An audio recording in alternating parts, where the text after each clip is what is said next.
Galicia. Votamos en ano 2003 o registro oficial. Fixe un exhaustivo traballo para revisalo, para actualizalo.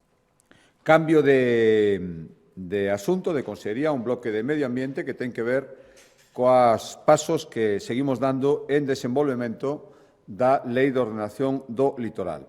O primeiro refírese ao chamado catálogo de bens do litoral, que era unha das disposicións, unha das obrigas que establecía como de necesaria elaboración a Lei de Ordenación e Xestión Integrada do Litoral.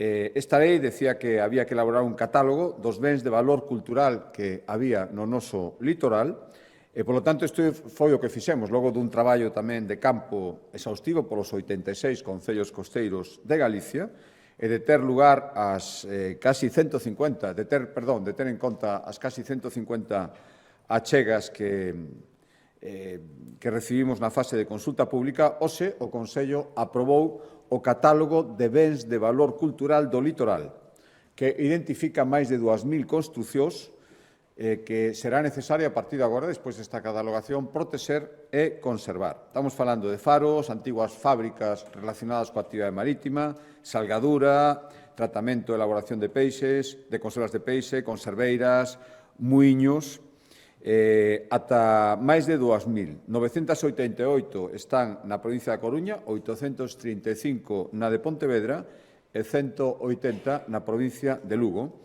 E a razón da inclusión deste catálogo, os valores a preservar, teñen que ver a maioría co seu valor arquitectónico, despois tamén varias polo seu valor arqueolóxico, sigue valor etnográfico, valor industrial ou valor artístico.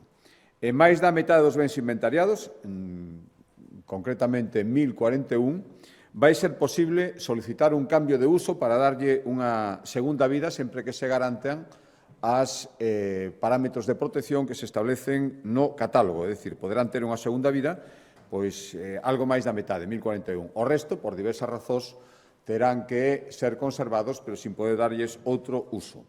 O catálogo é unha ferramenta viva na que poderán incluírse periódicamente novos bens, é dicir, será obxecto de actualización e revisión. En todo caso, esta inclusión supón un reforzamento da protección destas edificacións.